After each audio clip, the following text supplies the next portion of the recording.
En pile entrepreneur, en pile policier, en pile carreleur, en pile maçon, en pile menuisier, en pile électricien, en pile étudiant, qui ont quitté Haïti. En pile ingénieur, en pile agronome, en pile administrateur, en pile comptable, en pile gestionnaire, en pile politologue, qui ont quitté Haïti. En pile avocat, en pile juriste, en pile économiste, en pile sociologue, qui ont quitté Haïti. En pile psychologue, en pile anthropologue, en pile travailleurs sociaux, en pile communicateur, en pile normalien, qui ont quitté Haïti.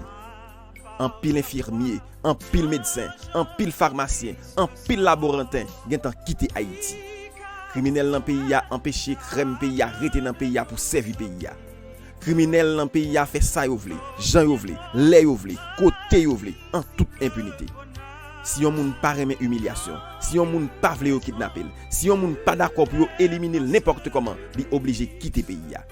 L'état haïtien blié obligation de gagner pour garantir droit moun. Pas gen moun qui konn ki les haïtiens a prendre conscience. Pas gen moun qui konn ki les haïtiens a mettre tête ensemble pour changer Haïti.